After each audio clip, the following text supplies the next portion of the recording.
இருக்கிறேன். அனைவருக்கும் நமஸ்காரம். நம்ம நேத்தைக்கு வரைக்கும் பார்த்த விஷயம் வந்து பார்த்திங்கன்னா, அந்த 4 சதுர் வாக்கியங்கள பத்தி பார்த்துருந்தோம். அந்த வாக்கியங்கள் வந்து அ மோட்ச உபாயத்துக்காக வேண்டி இந்த உலகத்தில வந்து சொல்லப்பட்டதா சொல்றாங்க. ஆனா, அது பிரம்மத்த பத்தின ஒரு குறிப்பு அதில இருக்குது. பிரம்மம் எப்படிப்பட்டது அப்படிங்கிறத நமக்கு தெரிவிக்கக்கூடிய ஒரு விஷயமா தான் அந்த 4 சதுர் வாக்கியங்கள் இருக்குது. நாம் அத சரியா புரிஞ்சுக்கிட்டு, அதன்படி நடந்தா மட்டும் தான் அந்த ருசிய நம்மனால அந்த அனுபவத்த உணர முடியும். அந்த வாக்கியங்கள நம்ம படிச்சு மனப்பாடம் பண்றதுனாலயோ, அத தெரிஞ்சு வச்சுக்கிறதுனாலயோ, நமக்கு எந்த ஒரு ஞானமும் அங்க உண்டாகறதில்ல அப்படிங்கிறத சாமி வந்து விவரமா சொல்லியிருந்தாரு. அது இல்லாம அந்த 4 சதுர் வாக்கியம் இல்லாம இன்னும் 2 சதுர் வாக்கியம் கூட இருக்குன்னு சொல்லி சாமி அத குறிப்பிட்டு சொல்லியிருந்தாரு. ஸோ அத பத்தி தான் நம்ம நேத்திக்கு முழுவதும் பார்த்த விஷயம். நாம் அத தொடர்ந்து நம்ம இன்னைக்கு பார்க்க இருக்கிறது வந்து பார்த்தீங்கன்னா, அத்தியாயம் 22ல அந்த சடாதாரங்கள் அப்படின்னு சொல்லக்கூடிய 6 ஆதாரங்கள பத்தி தான் நம்ம பார்க்க போறோம். ஏன்னா, அந்த 6 ஆதாரங்கள கடந்து ஜீவன் பிரம்மரந்திரத்தில லயித்தா தான் மோட்சம் கிடைக்கும் அப்படின்னு சொல்லி வேத சாஸ்திரங்கள்ல சொல்லியிருக்கிறாங்க. அப்போ அந்த 6 ஆதாரங்கள் என்ன? அது எப்படி நம்ம கடந்து மேல போறது? அப்படிங்கிறத நம்ம தெரிஞ்சுக்கிட்டா தான் நம்ம மோட்சத்துக்கான ஒரு வழிவகைய நம்ம உண்டு பண்ணிக்க முடியும்.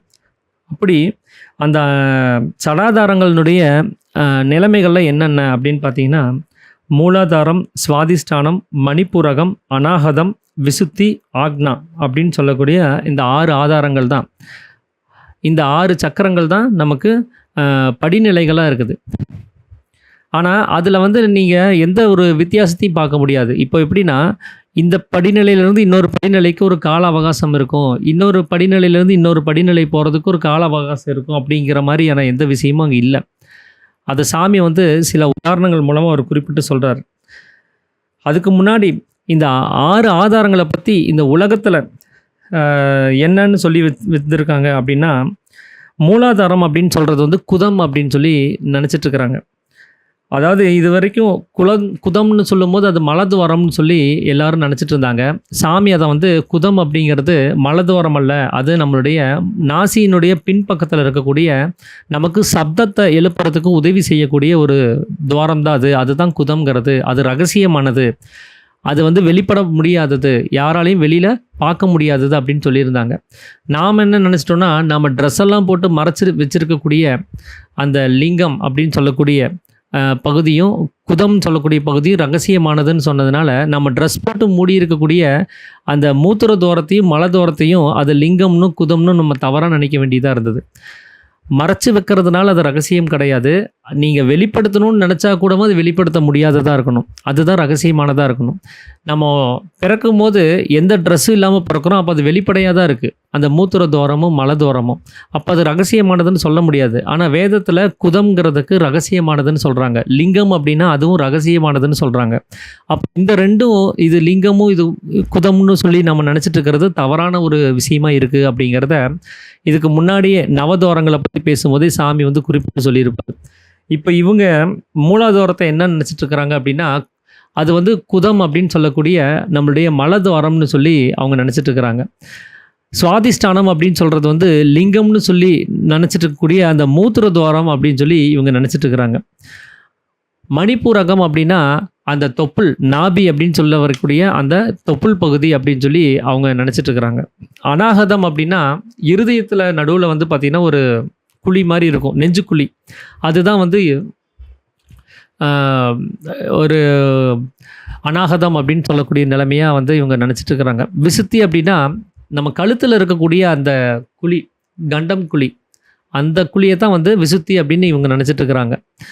ஆக்னா அப்படின்னா நம்மளுடைய புருவ மத்தியம் அப்படிங்கிறது தான் வந்து ஆக்னா சக்கரம் அப்படின்னு சொல்லி இவங்க நினச்சிட்டு இருக்கிறாங்க. இவங்க குறிப்பிட்டு சொல்கிறது என்னென்னா, நம்மள இருக்கக்கூடிய ஜீவன்கிறது அந்த மலத்துவாரத்திலிருந்து அடுத்தது மூத்திர துவாரம் போய் அதுக்கப்புறம் தொப்புள் கொடி அப்படின்னு சொல்லக்கூடிய அந்த தொப்புள் அந்த துவாரத்தை தாண்டி அடுத்தது நெஞ்சுக்குழியை தாண்டி அதுக்கப்புறம் கண்டத்துண்டிய குழியை தாண்டி அப்புறமா புருவ மத்தியத்தில் போய் சேரும் அப்படின்னு சொல்லி இவங்க நினச்சிட்டு இருக்கிறாங்க. அப்படி தான் இந்த 6 ஆதாரங்களுடைய நிலைமைங்கிறத இந்த உலகத்தில் இப்போ வரைக்கும் நம்பிட்டு இருக்காங்க. ஆனால் சாமி சொல்கிறாரு, மூலாதாரங்கிறது முதல்ல என்னன்னு தெரிஞ்சுக்கிட்டா தான் நீங்கள் 6 ஆதாரங்களினுடைய தொடக்கம் எங்கேங்கிறது உங்களால் புரிஞ்சுக்க முடியும். மூலாதாரங்கிறது நம்மளுடைய அந்த குதம்னு சொல்லக்கூடிய அந்த மலத்வாரம் அல்ல அது. நாம் அங்கிருந்து பிறந்து நம்மளுடைய ஜடமாக இருக்கக்கூடிய அந்த உடம்பு அங்கிருந்து வர்றதுனால அதை நம்ம மூலாதாரம் நம்ம நினச்சிட்டு இருக்கிறோம். நம்ம கர்ப்ப பாத்திரத்தில் இருக்கும் போதே நாம் அங்கே இருக்கவே செய்கிறோம். அது நம்மளுடைய தொடக்கம் அல்ல அந்த மலத்வாரம்ங்கிறது. நாம் இந்த உலகத்தில் இந்த உலகத்தை சந்திக்கிறதுக்கு அந்த வாசல் அங்கே தேவைப்பட்டது. அதனால அது உற்பத்தி ஸ்தானம்னு நம்ம சொல்லிட முடியாது. அதை கும்பிபாக நரக வாசல் அப்படின்னு சொல்லி சாமி குறிப்பிட்டு சொல்கிறாரு அந்த மலத்வாரத்தை பற்றி குறிப்பிடும் போது. அப்போது மூலாதாரம்ங்கிறது அந்த மலத்வாரம் கிடையாது, அது நம்மளுடைய உற்பத்தி ஸ்தானம். நம்மளுடைய உற்பத்தி எங்கிருந்து அப்படின்னா, சுக்கிலம் போய் நம்ம கர்ப்ப பாத்திரத்தில் விழுகலை அப்படின்னா நாம் உற்பத்தியாக இருக்க முடியாது. அந்த சுக்கிலம் தான் நம்மளை உற்பத்தி பண்ணுச்சு. அந்த சுக்கிலம் எங்கே இருக்குதோ அதுதான் நம்மளுடைய உற்பத்தி ஸ்தானமாக இருக்க முடியும். அந்த சுக்கிலத்தினுடைய இருப்பு எங்கே இருக்குது அப்படின்னா இருதயம்னு சொல்லக்கூடிய புருவ மத்தியத்தில் இருக்குது. அப்போ அந்த புருவ மத்தியமாக இருக்கக்கூடிய அந்த பகுதி தான் அங்கே நம்மளுடைய உற்பத்தி ஸ்தானமாக இருக்க வேண்டியதாக இருக்குது. அது மட்டும் இல்லாமல் மலத்வாரம்ங்கிறது மூலாதாரம்னு நம்ம நினச்சோம் அப்படின்னா அந்த வழியாக ஜீவனை இப்போ கொண்டு போகணும். அதுக்கு நம்ம என்ன பண்ணணும்னா, நமக்கு உள்ளார இருக்கக்கூடிய ஜீவனை வெளியில் விட்டு அதுக்கப்புறம் அது மலத்வாரத்துக்குள்ளே புகுத்தி அப்புறமா மூத்திர துவாரத்தை தாண்டி அதுக்கப்புறம் தொப்புக்குழியை தாண்டி அதுக்கப்புறம் நெஞ்சுக்குழியை தாண்டி அதுக்கப்புறம் கண்டங்குழியை தாண்டி அதுக்கப்புறமா புருவமத்தியத்தில் போய் சேர்க்க வேண்டியதாக இருக்கும். ஏன்னா அந்த ஜீவன்கிறது புருவமத்தியத்தில் இருக்குது. அதை மலத்வாரம் வழியாக சேர்க்கணும்னா அது வெளியில் விட்டால் தான் சேர்க்க முடியும். அப்படி அந்த ஜீவனை வெளியில் விடும்போது நாம் என்ன ஆகிறோம்னா பிணமாயிடுவோம். அப்போது ஒரு பிணத்துக்கு இந்த அவஸ்தைகள்லாம் உண்டாகிறதுக்கு எந்த ஒரு வாய்ப்பும் இல்லை. அது மட்டும் இல்லாமல் இந்த மூலாதாரங்கள்ங்கிறது இப்படி அடுக்கடுக்காக அடுத்தடுத்த படிநிலையில் இருக்குது அப்படின்னு நம்புறதும் தப்பான ஒரு அபிப்பிராயங்கிறத சாமி சொல்கிறாரு. ஏன்னா நீங்கள் உங்கள் ஜீவன் மேலே ஏறி போகும்போது இந்த மாதிரி படிநிலைகளை உங்களால் கவனிக்க முடியாது. அப்படி ஒரு படிநிலைகள் இருக்கிறதா உங்களால் அனுபவப்பட முடியாது அப்படின்னு சொல்கிறாரு. அதுக்கு ஒரு உதாரணமாக சாமி சொல்கிறது என்ன அப்படின்னா, நீங்கள் ஒரு வெடி சத்தத்தை திடீர்னு கேட்குறீங்க. அப்போ உடனே மனசு பயந்துருது. அந்த பயத்தில் அந்த ஜீவன் என்ன ஆகுதுன்னா, நம்முடைய மூத்திர துவாரத்தினுடைய அந்த நுனி வரைக்கும், நம்முடைய பாதத்தினுடைய நுனி வரைக்கும், இப்படி தேகத்தினுடைய எல்லா இடங்களிலும் பரவி இருக்கக்கூடிய ஜீவன் ஒட்டு மொத்தமாக என்ன பண்ணுதுன்னா, ஒரே செகண்டில் நீங்கள் பயந்த அந்த மாத்திரத்திலேயே புருவமத்தியத்தை நோக்கி ஓடுது. அந்த புருவமத்தியத்தை நோக்கி ஏறும்போது உங்களுக்கு அந்த உணர்வு உங்களுக்கு ஏற்படும். பயக்கும் போது என்னாகும், நம்மளே குலுக்கி விழுகிற மாதிரி இருக்கும். அந்த குலுக்கி விழுகிறதுக்கான அந்த உணர்வு எப்படி உண்டாச்சு அப்படின்னா, நம்ம உடம்புக்குள்ளார முழுவதும் பரவி இருக்கக்கூடிய ஜீவன் ஒட்டு மொத்தமாக புருவ மத்தியத்தை நோக்கி ஓடும். அந்த பயங்கிற ஒரு உணர்வு ஏற்படும் போது தன்னுடைய உற்பத்தி ஸ்தானத்தை நோக்கி ஓடும். அப்போ ஓடும்போது அது மலத்வாரத்தை கடந்துச்சு, மூத்திர துவாரத்தை கடந்துருச்சு, தொப்புள் கொடியை கடந்துருச்சு, நெஞ்சுக்குழியை கடந்துருச்சு, கண்டம் குழியை தாண்டிடுச்சு அப்படின்னு சொல்லி நம்மளால் ஏதாவது உணர்வு அங்கே அனுபவிக்க முடியுமா அப்படின்னு சொல்லி சாமி கேட்குறாரு. அப்படி எந்த உணர்வையும் உங்களால் கவனிக்க முடியாது. ஏன்னா அது ஒரு செகண்டு கூட இல்லை, அது அப்படியே மேலே ஏறிடும். அந்த ஒரு செகண்டுக்குள்ளார நீங்கள் எந்த உணர்வையும் அப்படி படிநிலைகளில் உங்களால் கவனிக்க முடியாது. ஏன்னா ஜீவன்கிறது திடீர்னு அப்படியே மேலே ஏறிடுது.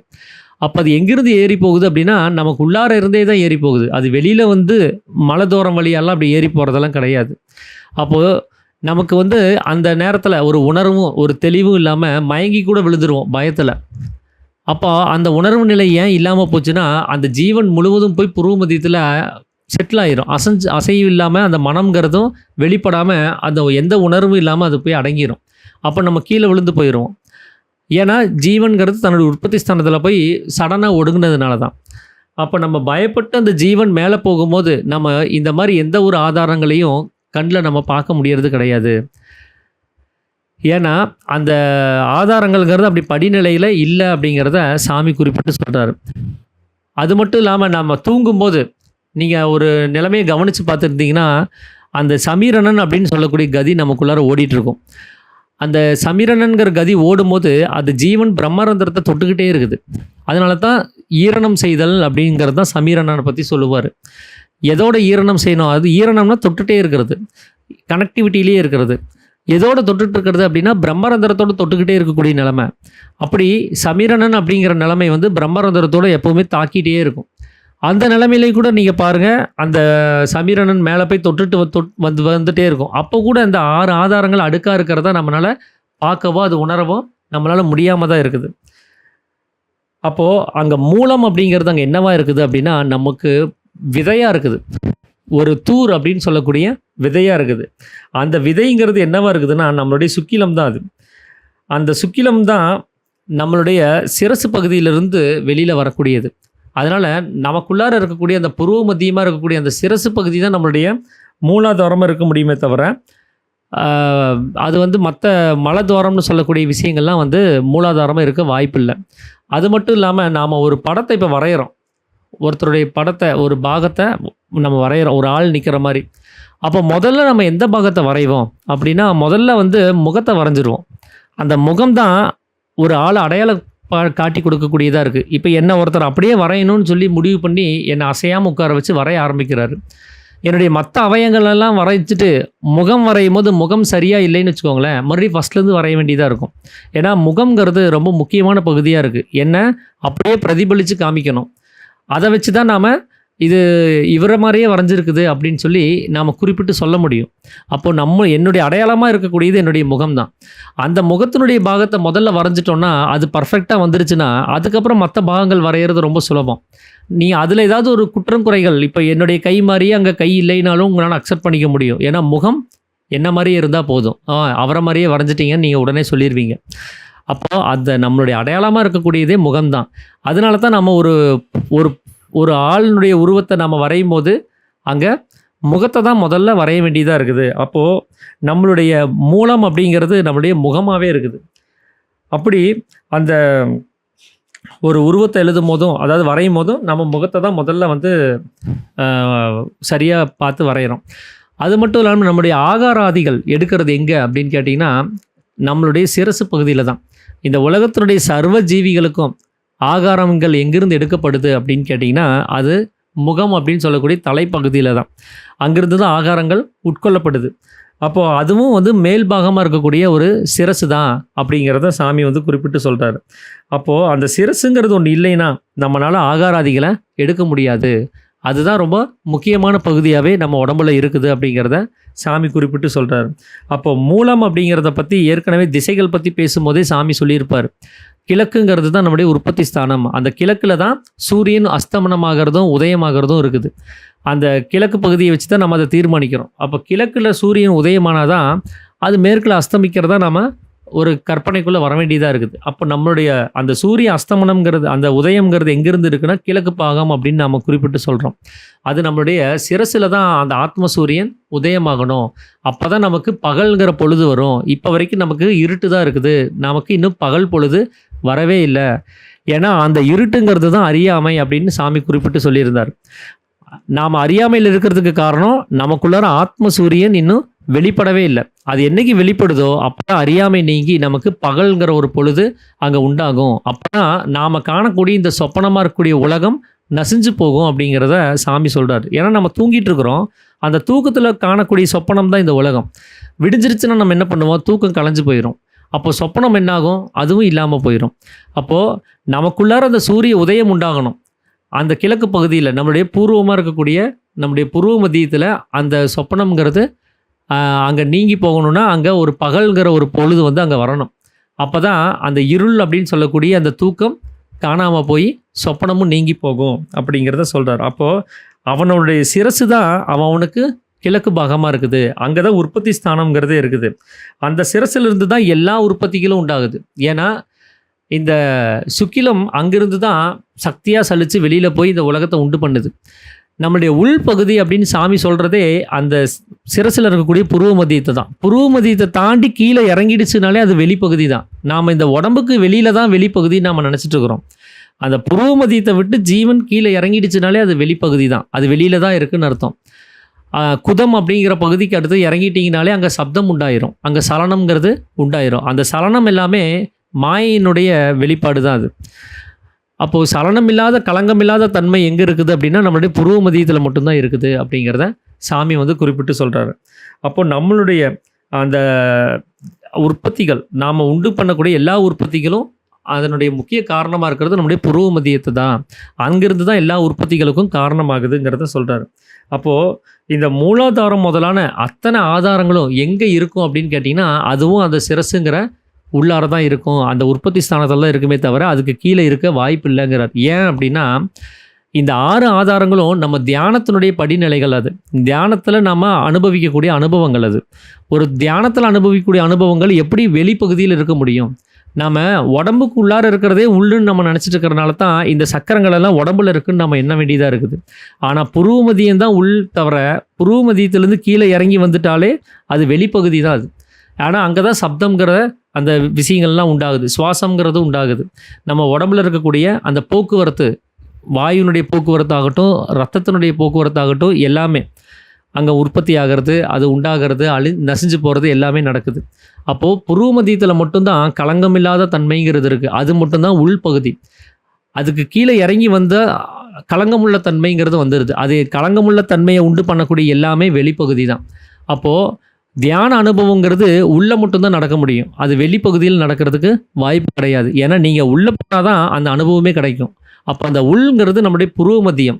அப்போ இந்த 6 ஆதாரங்களும் நிச்சயமாக புருவ மத்தியத்தில் மட்டும்தான் இருக்க முடியுமே தவிர, அந்த தாண்டி கீழே இறங்கி எந்த வகையிலையும் அந்த மற்ற ஆதாரங்கள் இருக்கிறதுக்கு வாய்ப்பு இல்லை அப்படிங்கிறத தான் சாமி சொல்கிறாரு. அப்போது அந்த மூலாதாரம் அப்படிங்கிறது நீங்கள் நினைக்கிற மாதிரி நம்முடைய உற்பத்தி ஸ்தானம் அப்படின்னு சொல்லி நாம் நினச்சிட்ருக்குறோம்.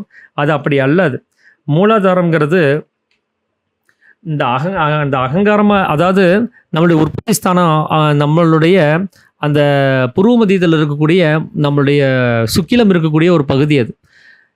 எப்படின்னா, இந்த ஆதாரங்கள் எப்படி நமக்குள்ளார அந்த அனுபவமாக வருது அப்படின்னா, நாம் பொதுவாகவே தூங்குறது இருக்குது, அதுக்குள்ளே சொப்பனம் காண்றது இருக்குது, அதுக்கப்புறம் விழித்து மறுபடியும் அந்த தூக்கத்தையும் சொப்பனத்தையும் இல்லாமல் பண்ணக்கூடிய விழிப்பு நிலைமைங்கிறதையும் அனுபவிக்கிறது இருக்குது. இந்த 3 விஷயம் நமக்கு தொடர்ந்து டெய்லி நடந்துட்டு இருக்குது. இப்போ பேசி முடித்த உடனே நம்ம தூங்க போயிடுவோம். தூங்கி எந்திரிச்சதுமே அந்த தூக்கத்துக்குள்ளார ஒரு சொப்பனம்ங்கிறது வரும். அந்த சொப்பனம்ங்கிறது கலையணும்னா ஒரு விழிப்பு நிலைமைன்னு ஒன்று வரணும். எதாவது ஒன்றை பார்த்து பயந்து கட்டிலிருந்து கீழே விழுந்த உடனே ஒரு விழிப்புங்கிறது ஒன்று வரும்போது, ஆஹா நம்ம இதுவரை கண்டதெல்லாம் சொப்பனம் தான், அது உண்மை அல்ல அப்படிங்கிற நிலைமைங்கிறது ஒன்று உண்டாகும். அப்போது என்ன ஆகுதுன்னா, கீழே விழுந்த உடனே தூக்கம் கலைஞ்சிருது. அந்த தூக்கத்தில் தான் சொப்பனம் ஓடிட்டு இருந்துச்சு. அப்போ அந்த தூக்கம் கலையும் போது சொப்பனமும் சேர்ந்து கலைஞ்சு போகிற நிலைமை தான் அங்கே உண்டாகுது. அப்போ இந்த 3 விஷயத்தையும் நம்ம தொடர்ந்து அனுபவிச்சுட்ருக்குறோம்.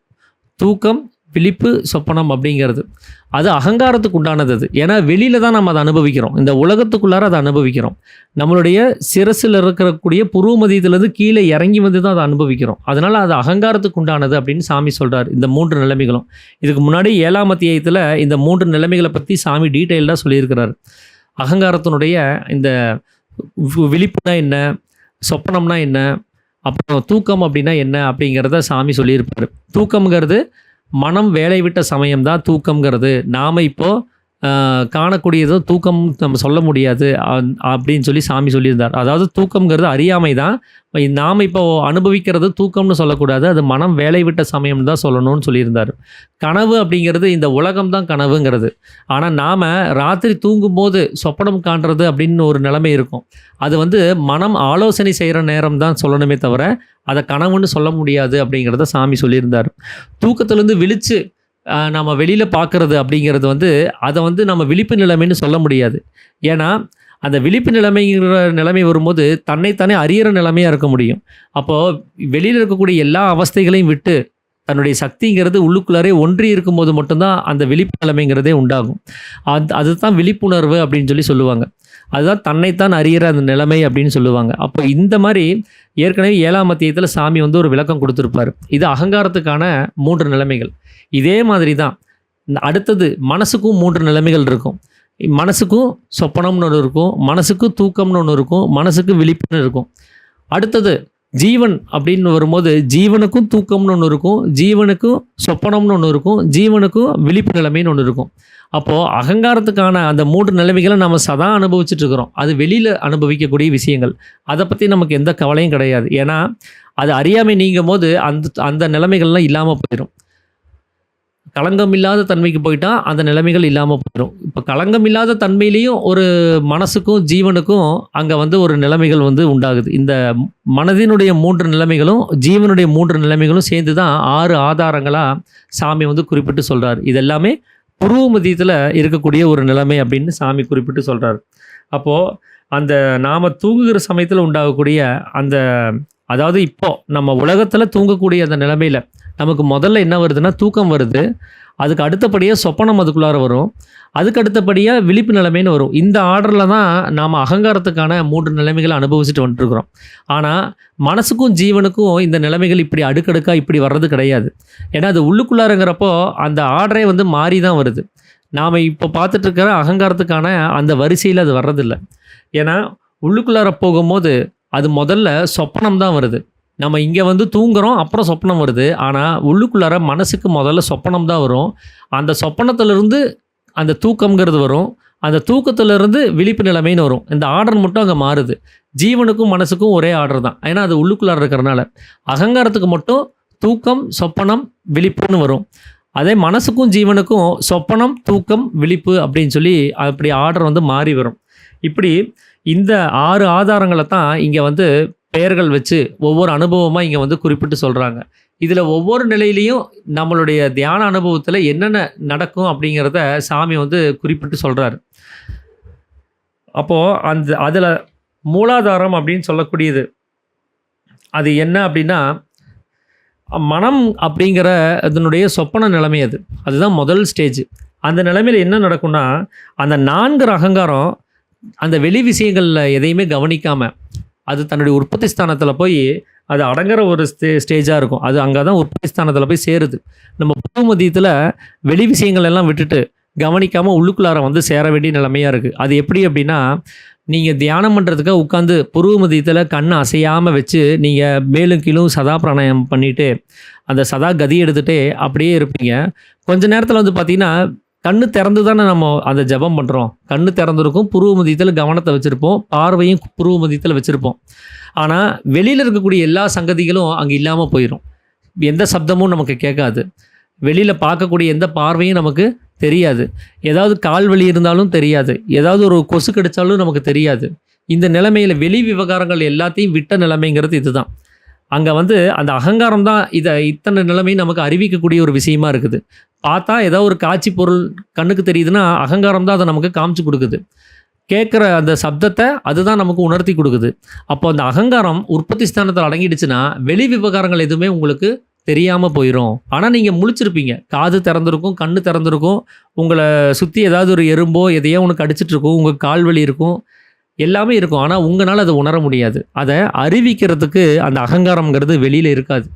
அது தன்னுடைய உற்பத்தி ஸ்தானத்தில், அதாவது தன்னுடைய அந்த அகங்காரத்தினுடைய உற்பத்தி ஸ்தானம் எது அப்படின்னு கேட்டிங்கன்னா மனம்தான். அது அந்த மனசுலேயே போய் சேர்ந்துடும் அந்த அகங்காரம்ங்கிறது. ஏன்னா மனதிலிருந்து தான் அதனுடைய உற்பத்திங்கிறது. அப்போ மனசும் அங்கே அகங்காரமும் ரெண்டும் வேறு வேறையே இல்லாமல் அது மனசுலேயே கொண்டு போய் லயிக்க வேண்டிய ஒரு நிலைமையில் இருக்கும். அப்போ வெளி விவகாரங்களை விட்டு அது அந்த உள்ளார்ந்த விஷயத்தை மட்டுமே கவனிக்கிறதுக்கு ரெடியாக இருக்கும். இதுதான் முதல் ஸ்டேஜாக இருக்குது. அப்போ தியானத்தில் போய் உட்கார்ந்த உடனே கொஞ்சம் நேரத்தில் வெளி விஷயங்கள்லாம் நமக்கு கண்ணுக்கு தெரியல, காதில் கேட்கல அப்படின்னா நம்ம முதல் ஸ்டேஜுக்கு வந்துட்டோம்னு அர்த்தம். நாம் அந்த மூலாதாரம் அப்படின்னு சொல்லக்கூடிய நிலைமையில் வந்துட்டோம் அப்படிங்கிறத நம்ம புரிஞ்சுக்க வேண்டியதாக இருக்குது. சுவாதிஷ்டானம் அப்படின்னா அது வந்து நம்மளுடைய அடிஸ்தானம்னு சொல்லுவாங்க. ஸ்வா அப்படின்னா தான் அர்த்தம், ஸ்தானம் அப்படின்னா இருப்பிடம்னு அர்த்தம்.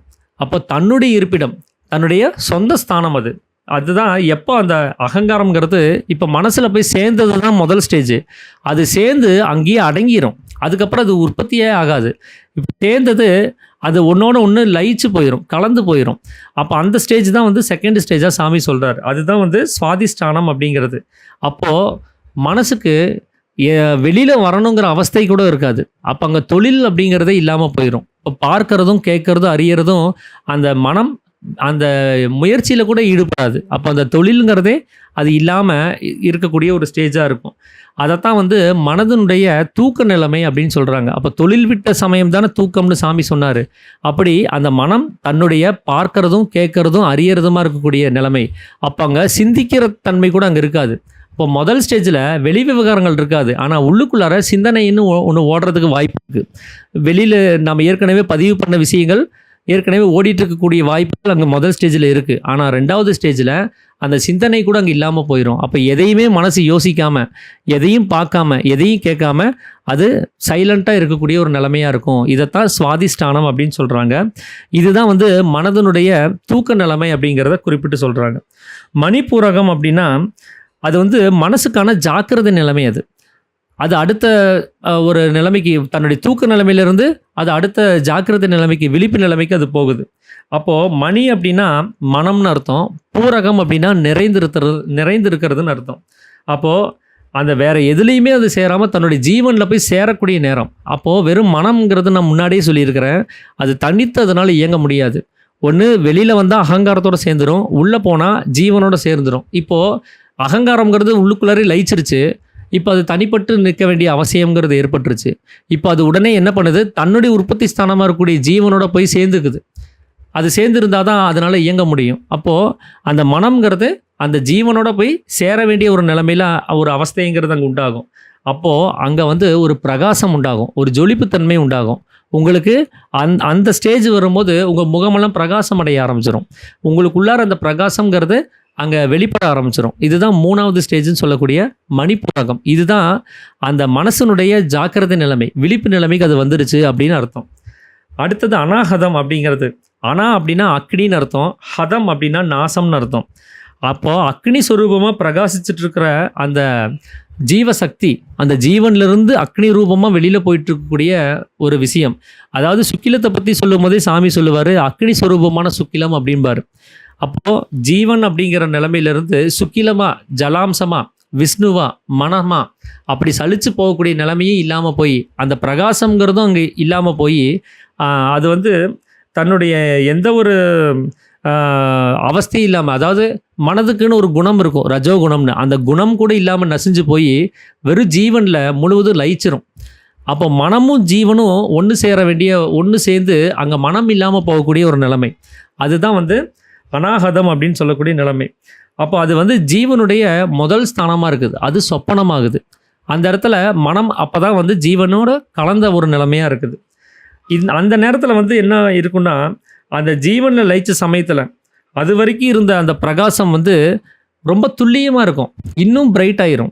அப்பா சொல்லுவார் இல்லையா, 1000 கோடி சூரிய பிரகாசம்ங்கிறது, அந்த பிரகாசம்ங்கிறது அங்கே உண்டாக ஆரம்பிச்சிடும். அப்போது கொஞ்சோண்டு இருந்த பிரகாசம்ங்கிறது இன்னும் முழுவதுமான ஒரு பிரகாசமாக நிறைஞ்சிருக்கக்கூடிய நிலைமையாக இருக்கும் அப்படிங்கிறத சாமி சொல்கிறார். இதுதான் ஜீவனுடைய அந்த பிரகாசத்தை அது கவனிக்கிறதுனால அது சொப்பன நிலைமையாக இருக்குது.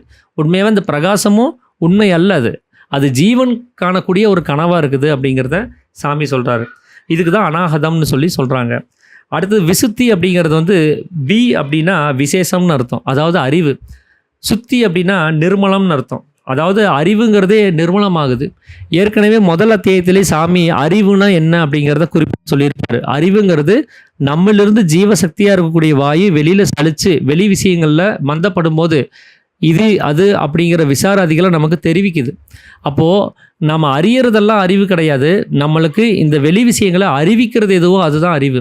அப்போ அந்த ஜீவசக்தியாக இருக்கக்கூடிய வாயு சலித்து வெளியில் வரலன்னா இந்த உலகத்தை நம்மளால் சிருஷ்டி பண்ணவோ அதை கவனிக்கவோ நம்மளால் முடியாது. ஒரு பிணத்துக்கு ஏன் பார்க்குறதும் கேட்குறதும் அறியறதும் இல்லை அப்படின்னா அதுக்குள்ளே அந்த ஜீவசக்தியினுடைய நடமாட்டம் இல்லை. அந்த ஜீவசக்தியினுடைய நடமாட்டம் நமக்கு தூக்க சமயத்தில் இல்லாமல் போகுது. அப்பவும் பாருங்கள், நம்மளால் எதையும் அறிய முடியாது. அந்த ஜீவசக்தியினுடைய நடமாட்டம் ஒரு ஆலோசனை சமயத்துலையும் யோசிக்கும் போது கூட உள்ளடங்கி போயிடுது. அப்பவும் நம்மளால் எதையுமே அறிய முடியாது. நம்ம சம்யோகத்தில் இருக்கும்போது கூட அந்த ஸ்திரீ புருஷ சேர்க்கையில் அந்த ஜீவனுடைய சலனத்தன்மைங்கிறது ஒரே விஷயத்தில் அடங்கி போயிடுது. அது மனம்ங்கிறது ஜீவனில் லயிக்கிற வேலையை மட்டுமே செய்ய வேண்டிய ஒரு நிலைமையில் ஒரு நிர்பந்தத்தில் இருக்கும்போது மற்ற வேலை செய்யும் போது 10 விஷயத்தில் ஓடுற மனசு அந்த ஒரு சம்யோக சமயத்தில் வேறு எங்கேயுமே ஓடாமல் அந்த ஒரு நிலையில் மட்டுமே இருக்கும். அப்போவும் உங்களால் எதையுமே யோசிக்க முடியாது, எதையுமே செய்ய முடியாது. அப்போது அந்த ஜீவசக்தியாக இருக்கக்கூடிய வாயு எப்பெல்லாம் நமக்குள்ளார அடங்கி போகுதோ அப்போ அறிவில்லாமல் போகுது. இப்போ இந்த ஸ்டேஜில் அந்த ஜீவசக்தியான வாயுங்கிறது முழுவதும் வெளியில் போகாமல் போயிடும். அப்போ சுவாசங்கிறது சுத்தமாகவே இல்லாத ஸ்டேஜ் அப்படிங்கிறத சாமி சொல்கிறார். இந்த நேரத்தில் தான் அங்கே அந்த காற்றை பிடிக்கும் கணக்கு அப்படிங்கிறதே இங்கே தான் வருது. நீங்கள் இங்கே வந்தீங்கன்னா தான் மரணத்தை அங்கே ஜெயிக்க முடியும். அதுதான் விசுத்தி அப்படின்னு சொல்லக்கூடிய ஒரு நிலைமைன்னு சாமி சொல்கிறார். அந்த நிலைமை தான் ஜீவனுக்கு உறக்கமாக இருக்குது. ஏன்னா இது வரைக்கும் கண்ட அந்த சொப்பனம், அதாவது அந்த பிரகாசத்தை அதனால் பார்க்க முடியாது. அந்த பிரகாசத்துக்குள்ளே முழுவதும் லயிச்சு போகும்போது அந்த பிரகாசமே அதை உங்களை சுற்றியும் பிரகாசமாக இருக்கும்போது உங்களால் கவனிக்க முடியாது. ஆனால் உங்களுக்கு எதிரில் பிரகாசம் இருக்கும்போது உங்களால் கவனிக்க முடியும். இப்போ பிரகாசத்துலேயே நீங்கள் லயிச்சிட்டிங்கன்னா அதை நீங்கள் எல்லாமே பிரகாசமாக மாறி போகும்போது அதை உங்களால் கவனிக்க முடியாது. அப்படி தான் இந்த சுருத்தி அப்படின்னு சொல்லக்கூடிய ஒரு நிலைமையாக இருக்குது. அதுக்கு அடுத்ததான் ஆக்னா அப்படின்னு சொல்லக்கூடிய ஒரு நிலைமை.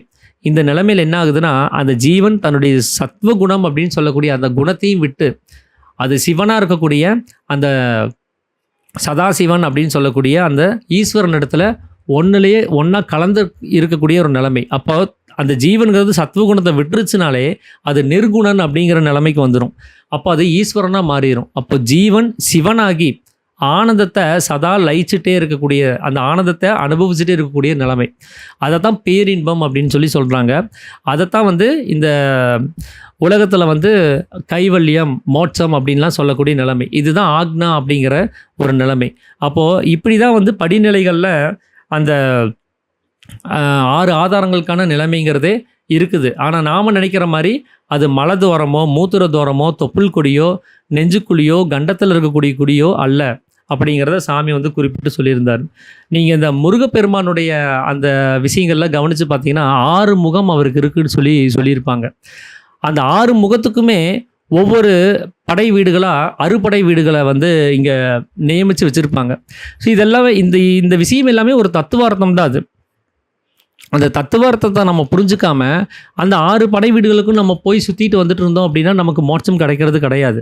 அது ஒரு அடையாளமாக நமக்கு கொடுத்துருக்குறாங்க. அந்த 6 படை வீடுகளினுடைய அவஸ்தை என்ன, அதனுடைய அந்த கதையினுடைய தத்துவார்த்தம் என்னங்கிறத நம்ம புரிஞ்சுக்கிட்டாதான் அது இந்த 6 ஆதாரங்களுக்கான நிலைகள்ங்கிறத உங்களால் சரியாக கவனிக்க முடியும். அந்த அறுபடை வீடுகளும் சரி, அவருடைய 6 முகமும் சரி, இந்த 6 ஆதாரங்களுக்கான நிலைமைகள் தான் அது. ஏன்னா அருணகிரிநாதருடைய ஒரு பாடலில் அதை அவர் வந்து தெளிவுபடுத்தியிருப்பார். அதில் வந்து ஒரு 6 லைன் அந்த பாடல் வரும். அதில் முதல் லைன் வந்து இந்த முதல் ஆதாரத்தை பற்றி குறிப்பிட்டிருப்பார். அதாவது ஏறுமயில் ஏறி விளையாடும் முகம் ஒன்றே அப்படின்னு ஒரு வார்த்தை, அந்த ஒரு லைன் அவர் பாடியிருப்பார். அதுக்கு என்ன அர்த்தம்னா, அந்த மயில் அப்படின்னு சொல்லக்கூடியது நம்மளுடைய சுவாசம். அது மேலும் கீழும் அதை ஏறி மயில் அது ஏறி ஏறி இறங்குது, மேலும் கீழும் ஏறி ஏறி இறங்கக்கூடிய ஒரு நிலைமை அது. அப்படி விளையாடும் போது அங்கே என்ன ஆகுது அப்படின்னு பார்த்தீங்கன்னா, நம்மளுடைய சுவாசங்கிறது உள்ளுக்குள்ளார் அடங்குது. மேலும் கீழும் ஏற்றி இறக்கும் போது அந்த சுவாசங்கிறது உள்ளில் அடங்கக்கூடிய ஒரு நிலைமையில் இருக்கும். அதுதான் அந்த முதல் ஸ்டேஜ் அப்படிங்கிறத சொல்கிறாரு. இப்போ இந்த மூலாதாரத்தில் சாமி என்ன சொன்னார், நான்கிற ஒரு நிலைமை வந்து தன்னுடைய உற்பத்தி ஸ்தானத்திலே அடங்கிறது தான் முதல் ஸ்டேஜ்னு சொன்னார். இப்போது நம்முடைய சுவாசம் வெளியில் போகாமல் உள்ளே அடங்குச்சுன்னா நமக்கு உலகம் நான்கிற நிலைமையோ இல்லாமல் போயிடும். ஏன்னா அது எல்லாமே உள்ளுக்குள்ளார் அடங்குற நிலைமையாக இருக்கும். அப்போ நான்கிற நிலைமை உள்ளுக்குள்ளார் அடங்கும் போது அதை மூலாதாரம்னு சொல்கிறோம். அதை தான் அருணகிரிநாதர் முதல் ஸ்டேஜாக ஒரு முகத்தை பற்றி பேசும்போது ஏறுமயில் ஏறி விளையாடும் முகம் ஒன்றே, ஒரு முகம்ங்கிறது ஏறுமயில் ஏறி விளையாடிட்டு இருக்குது அப்படிங்கிறத அவர் சொல்கிறாரு. அப்போது அந்த உள் சுவாசம் அப்படிங்கிறது மட்டுமே நடக்கக்கூடிய நிலைமைங்கிறாரு. இதுக்கான ஸ்தலம் அப்படின்னு நீங்கள் பார்த்தீங்கன்னா பழமுதிர் சோலை தான். அது அந்த மயில் அந்த பழமுதிர் சோலை அப்படின்னு சொல்லக்கூடிய அந்த அறுபடை வீடை தான் அவங்க வந்து அதை குறிப்பிட்டு சொல்லியிருப்பாங்க. இன்னொரு 2வது லைனில் அவர் வந்து பாடுவார், ஈசருடன் ஞானமொழி பேசு முகம் ஒன்றே அப்படின்னு அடுத்த ஒரு படை வீடை பற்றி அவர் குறிப்பிட்டு சொல்லியிருப்பார்.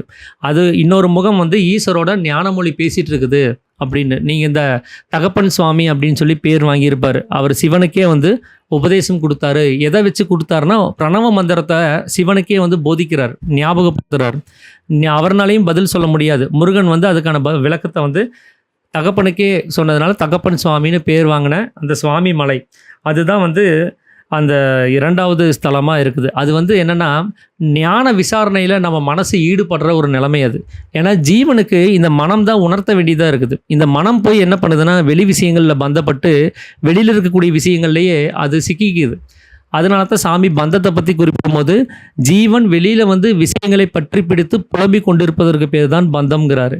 அப்போ வெளி விஷயங்களில் ஈடுபடாமல் இருக்கிறதுக்காக தான் அவர் சக்தி பூஜையே செய்கிறாரு. அந்த சிவன்கிறவர் அந்த சக்தியை பணிஞ்சு ஒரு பூஜையே செய்கிறார். அதைத்தான் நம்ம சக்தி பூஜைங்கிற பேரில் நம்ம பார்த்தோம். தயவு செஞ்சு இந்த சிருஷ்டியை நிறுத்து, இது சிருஷ்டி உண்டாயிடுச்சுன்னா நான் வெளியில் சலனப்பட்டு வெளியில் போக வேண்டியதாக இருக்குதுன்னு சொல்லி கெஞ்சி கேட்டு அந்த சிருஷ்டியை நிறுத்த சொல்கிறாரு.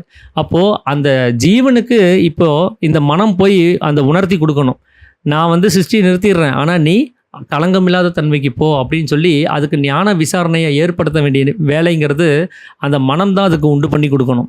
அந்த மனம்தான் ஜீவனுக்கு அதை ஞாபகப்படுத்தி கொடுக்க வேண்டிய ஒரு அவஸ்தைங்கிறது இங்கே இருக்குது. அப்போ இதுதான் வந்து அந்த மனதுக்கு தொழில் இல்லாமல் இருக்கக்கூடிய அந்த சொந்த ஸ்தானத்தில் அமர்ந்து இருக்கிறது அப்படின்னு சொல்லி சாமி சொல்லக்கூடிய அந்த சுவாதிஷ்டானம்ங்கிற நிலைமை. அப்போ மனம் தன்னுடைய தொழிலை விடும்போது என்ன ஆகுதுன்னா, இங்கே சிருஷ்டி இல்லாமல் போகுது. அது சிருஷ்டி இல்லாமல் போகும்போது தான் அந்த மனம்ங்கிறது உற்பத்தி ஸ்தானத்தில் அடங்கி போகுது. அப்போ அது என்ன ஆகுதுன்னா, சாமி என்ன சொல்கிறாரு, அடங்கிய மனமே குரு அப்படிங்கிறாரு. அப்போ அது குருவாக இருந்து அந்த ஜீவனுக்கு உணர்த்த வேண்டிய ஒரு நிலைமைக்கு அது வந்து நிற்குது. இதுதான் அந்த ஈஸ்வரனுடன் ஞானமொழி பேசும் முகம் ஒன்றே அப்படின்னு சொல்லி அவர் சொல்கிறது. 3வது, கூறுமடி ஆறுகள் வினை தீர்த்த முகம் ஒன்றேன்னு ஒரு லைன் ஒன்று பாடியிருப்பார் 3வது ஸ்டேஜை பற்றி அருணகிரிநாதர் பேசும்போது. அது என்னென்னா, 3 வினைகளையும் அது அழித்த நிலைமை. அந்த 3 வினைகள் என்ன அப்படின்னு கேட்டிங்கன்னா, நம்மளிருந்து சக்தியாக சலித்து வெளியில் வரும்போது நமக்கு 3 நிலைமைகள் உண்டாகுது. ஒன்று ஜீவன், மனசு, அகங்காரம் அப்படின்னு சொல்லக்கூடிய 3 வினைகள். அது அந்த 3ஐயும் அழிக்கிறதுக்கான ஒரு நிலைமை அது. அந்த ஸ்டேஜில் வந்து பார்த்திங்கன்னா, மனம்ங்கிறது இல்லாமல் போய் ஜீவனில் முழுவதும் லயிக்கக்கூடிய ஒரு நிலைமையாக இருக்கும். அப்போது அந்த மனம்ங்கிறது வெளிப்பட்டால் மட்டும்தான் இது ஜீவன், இது மனசு, இது அகங்காரம்ங்கிற அந்த நிலைமை எல்லாமே. நம்ம கர்ப்ப பாத்திரத்தில் இருக்கும்போது இந்த ஜீவனும் ஜடமாக இருக்கக்கூடிய இந்த உடம்பு மட்டும்தான் இருந்துச்சு. அங்கே நான் உயிரோடு தான் இருக்கிறேன், எனக்குள்ளே ஜீவன் இருக்குங்கிற எந்த சிந்தனையும் அங்கே கிடையாது. இந்த சிந்தனையில் எப்போ வருதுன்னா, அந்த சுவாசங்கிறது வெளியில் வந்து மனசு இந்த உலகத்தை உண்டு பண்ணும்போது தான் கிடைக்கிது. அது வெளியில் வரல, இந்த உலகத்தை உண்டு பண்ணலை அப்படின்னா, அங்கே மனசுங்கிறது வேலை செய்யலை அப்படின்னா, அந்த மனசுங்கிறது அங்கே உற்பத்தியாகவே இல்லை அப்படின்னா, நமக்கு இந்த 3 நிலைமைகளுக்கும் அந்த வாய்ப்பே இல்லை. அப்படி அந்த 3 வினைகளையும் அழிக்கிற அந்த நிலைமைங்கிறது தான் அது வந்து பழனி மலை. அது அவர் வந்து எதுவுமே வேண்டாம் அப்படின்னு சொல்லிட்டு ஒரு வேலோட அவர் ஒன்றுமில்லாத நிலைமையில் அவர் நிற்கக்கூடிய ஒரு நிலைமையாக இருக்குது. பழம் அப்படின்னா ஞானம், அறிவுன்னு அர்த்தம். நீ அப்படின்னா அது நம்மளை குறிப்பிட்டு சொல்லக்கூடியது. அப்போ அறிவுங்கிறது அது நீ தான். அது ஜீவசக்தியான வாயுன்னு சொல்லலாம், பிரம்மம்னு சொல்லலாம். இப்படி எல்லாமே நீயாக தான் இருக்கிற அப்படிங்கிறத நமக்கு குறிப்பிட்டு சொல்லக்கூடிய ஒரு நிலைமையால் அது இருக்கக்கூடிய ஒரு ஸ்டேஜ் அது. 4வது வந்து குன்று வேல் வாங்கி நின்ற முகம் உண்டு ஒன்று அப்படின்பார். அதாவது ஒரு குன்றின் மேலே வேல் வாங்கி நிற்கிற ஒரு முகம் அப்படின்னு சொல்லி அவர் குறிப்பிட்டு சொல்லியிருப்பார். அது வந்து திருப்பரங்குன்றம். அது அது என்ன அப்படின்னா, அந்த மலைங்கிறது துரிய மலை. அது நம்மளுடைய புருவ மத்தியமாக இருக்கக்கூடிய துரிய மலை. அந்த மலையில் அசையாமல் சலனம் இல்லாமல் அவர் நிற்கிற ஒரு ஸ்டேஜ் அது. ஏன்னா மனம்ங்கிறது உள்ளுக்குள்ளார போய் அடங்கிடுச்சு, வெறும் ஜீவன் மட்டுமே இருக்கக்கூடிய நிலைமையாக இருக்குது. இந்த நிலைமையில் அதுக்கு சலனம்ங்கிறது அங்கே இல்லாமல் போகுது. எதுக்காக நம்ம வெளியில் வரணுங்கிற அவஸ்தையே அங்கே இல்லாமல் போகுது.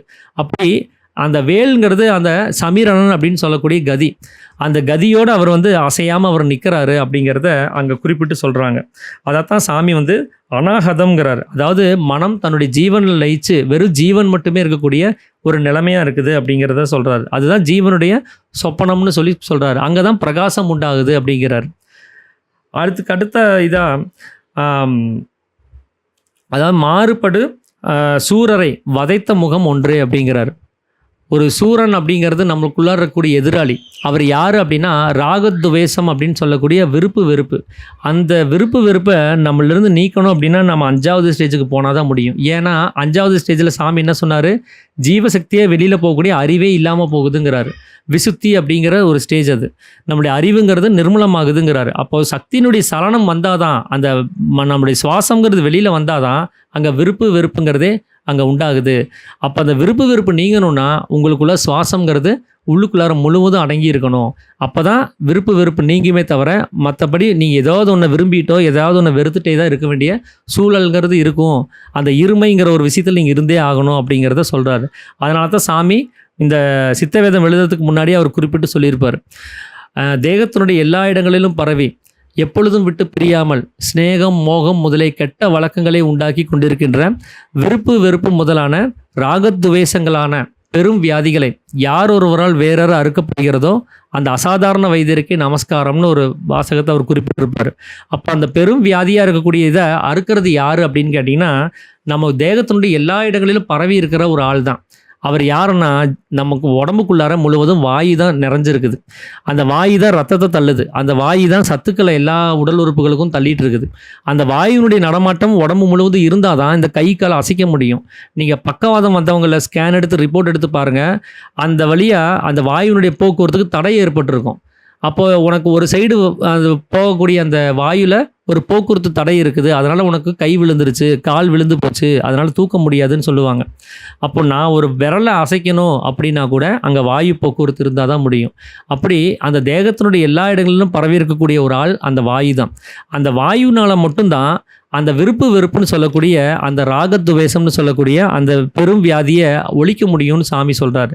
இப்போ இங்கே விசுத்தி அப்படிங்கிறது அறிவு நிர்மலமாகிறது. அந்த அறிவுங்கிறது ஜீவசக்தியான வாயு. அங்கே ஜீவசக்தியான வாயு இல்லாமல் போகும்போது தான் ராகத்வேஷம்னு சொல்லக்கூடிய அந்த சத்ரு, நம்மளுடைய விரோதி அங்கே அழிக்கப்படுறாங்க. அப்போது ராகத்வேஷாதிகளான அந்த அசுரர் அப்படின்னு சொல்லக்கூடிய அகங்காரம் அதை முழுவதும் அழிஞ்சு போகக்கூடிய ஒரு நிலைமை தான் அந்த விசுத்தின்னு சொல்லக்கூடிய நிலைமைன்னு அருணகிரிநாதர் சொல்கிறாரு. வள்ளியை மனம் புரிய புணர, வள்ளியை மனம் புணர வந்த முகம் ஒன்று அப்படின்னு சொல்லி அவர் குறிப்பிட்டு சொல்கிறார் 6வது மலையை பற்றி பேசும்போது. அந்த இதுக்கு முன்னாடி அந்த அசுரர் அழித்தது திருச்செந்தூர். இது அந்த முருகப்பெருமான் தான் இந்த பிரபஞ்சத்துக்கான பெரிய ஒரு தலைவனாக இவர் குறிப்பிட்டு சொல்கிறாரு. அதுதான் பரஞ்சோதி அப்படிங்கிறாரு. அந்த பரஞ்சோதியோட இந்த ஜீவாத்மா போய் கலக்கணும். அந்த பரஞ்சோதியை தான் இவர் வள்ளின்னு சொல்கிறார். அவரோட இது போய் சேர்ந்தால் மட்டும்தான் அங்கே ஆனந்தம்ங்கிறது உண்டாகும். அதனால தான் மனம் புரிய அப்படின்னு சொல்கிறதுக்கு பதிலாக மனம் புணர அப்படின்னு அவர் அங்கே எழுதியிருப்பார். ஏன்னா அந்த புணர்தலில் தான் ஆனந்தம்ங்கிறது உண்டாகும். அதனால் அந்த வாசகத்தையே மனம் புரிய அப்படின்னு அவர் எழுதாமல் மனம் புணர அப்படின்னு எழுதியிருக்கிறார். அப்போ அந்த புணர்ச்சியில் 2 பேரும் ஒன்றுக்குள்ளார ஒன்று சேர நிலைமையாக தான் இருக்கும். அப்போது வள்ளி அதாவது வள்ளியும் முருகனும் தனித்தனியாக இல்லாமல் 2 கலந்த நிலைமை. அந்த வள்ளிங்கிறது பரஞ்சோதி, முருகன்கிறது நம்முடைய ஜீவாத்மா. இவங்க 2 பேரும் சேர்ந்த நிலைமையில தான் அந்த 6வது ஸ்டேஜுங்கிறது இருக்குதுன்னு சொல்லியிருப்பாங்க. இப்போ இங்கே சாமி என்ன சொல்கிறாருன்னா, ஜீவன்கிறது அந்த சிவனாக மாறி இருக்கக்கூடிய நிலைமை. அதாவது ஜீவன் சிவனோட சேரக்கூடிய ஒரு நிலைமை. அப்போ அதை தான் ஜீவேஸ்வர் ஐக்கியம்னு சொல்கிறாங்க. ஈஸ்வரனோட ஜீவன் சேர்ந்து இருக்கக்கூடிய ஒரு நிலைமை. அதுதான் 6வது ஒரு ஸ்டேஜ் அப்படிங்கிறத சொல்கிறாங்க. அப்படி ஸ்டேஜ் தான் ஜீவனுடைய விழிப்பு நிலைமைன்னு சொல்கிறோம். இதுதான் திருத்தணி அப்படின்னு சொல்லக்கூடிய அந்த அறுபடை வீட்டினுடைய ஒரு தத்துவார்த்தமாக இங்கே அவர் குறிப்பிட்டு சொல்கிறாரு இவர் அருணகிரிநாதர். அப்போது இப்படி தான் அந்த தத்துவார்த்தத்தை அவங்க குறிப்பிட்டு சொல்லியிருக்கிறாங்க. நாம் இதனுடைய தத்துவார்த்த விசாரணைகள் எதுவுமே தெரியாமல் அங்கே ஒரு கோயிலை கட்டியிருக்கிறாங்க, நாம் அங்கே போய் வழிபட்டால் நமக்கு ஏதாவது நல்லது கிடைக்கும்னு சொல்லி அந்த அடையாளங்களை மட்டுமே கவனிச்சுட்டு நம்ம இருக்கிறோம். ஆனால் அடையாளத்துக்கான அர்த்தம் என்ன அப்படிங்கிறத நாம் இது வரைக்கும் விசாரித்து அறிஞ்சது கிடையாது. அப்போது இதுதான் இந்த 6 ஆதாரங்களுக்கான ஒரு நிலையாக சாமி இந்த சித்தவேதம் புத்தகத்தில் 22வது அத்தியாயத்தில் அவர் குறிப்பிட்டு சொல்ல வேண்டிய ஒரு விஷயமா இருக்குது. அப்போ இது ஏன் சித்தவேதத்தோடு நிறுத்தாமல் அருணகிரிநாதருடைய பாடலும் இங்கே சேர்த்து சொல்ல வேண்டியதாக இருக்குது அப்படின்னா, அதை எல்லா ஞானிகளும் இதைத்தான் தெரிவிச்சிருக்கிறாங்க, இவர் மட்டும் இதை தெரிவிக்கலை அப்படிங்கிறத நான் உங்களுக்கு புரிய வைக்கணுங்கிறதுக்காக தான் அவருடைய பாடலையும் சேர்த்து நான் ரெஃபரன்ஸ் எடுத்தேன். அப்போ தான் உங்களுக்கு அது இந்த ஒரு யோக நிலையில் இருக்கிறவங்களுக்கு மட்டும்தான் இதனுடைய உண்மை நிலை என்னன்னு தெரியுது. யோக நிலைக்கு போய் எட்டாதவங்க அந்த 6 சக்கரங்களும் வெளியில் இருக்குது, நம்ம உடம்புக்குள்ளார இருக்குதுன்னு சொல்லி நம்பிட்டு இருக்கிறாங்க. எல்லா ஆன்மீக கருத்துக்கள்லையும் நீங்கள் 6 ஆதாரங்களை பற்றி பார்த்தீங்கன்னா வெளியில் இருக்கிறதா தான் குறிப்பிட்டிருப்பாங்க. ஒரு சிலர் முதுகுத்தண்டில் இருக்குதுன்னு சொல்லுவாங்க, ஒரு சிலர் இந்த தொப்புள் குழி, மலதுவார குழி, இந்த மாதிரி குழிகளில் இருக்கிறதா சொல்லியிருப்பாங்க. ஆனால் நீங்கள் யோக நிலையில் கடந்து நல்ல நிலை அடைஞ்ச அந்த அனுபவஸ்தர்களுடைய புஸ்தகத்தை நீங்கள் எடுத்து ஒரு தத்துவ விசாரணையாக நீங்கள் கவனித்து பார்த்தீங்க அப்படின்னா அதோட உங்களுடைய அனுபவமும் அங்கே சேர்ந்து வரணும். இப்போ சிவானந்தபுரம் சார் அவருடைய அனுபவம் சேர்ந்ததுனால தான் அதுக்கான விளக்கத்தை நமக்கு சரியாக அவரால் சொல்ல முடிஞ்சுது. அப்போ அனுபவம் இல்லாமல் நமக்கு புரிஞ்சதை மட்டுமே நம்ம பேசணும் அப்படின்னா அது வெளி விஷயங்களாக தான் இருக்கும். நீங்கள் அனுபவத்தோடு சேர்ந்து அதை விசாரணையை நீங்கள் மேற்கொள்ளும் போது தான் அது உள்ளார்ந்த விஷயம் என்ன, அதனுடைய உண்மையான தத்துவம் என்னங்கிறத நம்மளால் புரிஞ்சுக்க முடியும் அப்படிங்கிறத இங்கே நான் சொல்லணும்னு நினைக்கிறேன். ஸோ 6 ஆதாரங்கள்ங்கிறது ரொம்ப கடினமான ஒரு சப்ஜெக்ட்டு. முடிஞ்ச அளவுக்கு அதை எளிமையாக்கணும் அப்படிங்கிறதுக்காக நான் கொஞ்சம் முயற்சி பண்ணி அதை சொல்லியிருக்கிறேன். இன்னமும் அடுத்த முறை இதை பற்றி நான் பேசும்போது இன்னும் எளிமையான ஒரு விளக்கங்களை கொடுக்கறதுக்கு நான் முயற்சி பண்ணுறேன். இதுதான் இன்றைக்கி நான் உங்களோட பகிர்ந்துக்கணும் அப்படின்னு சொல்லி நினச்ச விஷயம். அனைவருக்கும் ஆத்ம நமஸ்காரம்.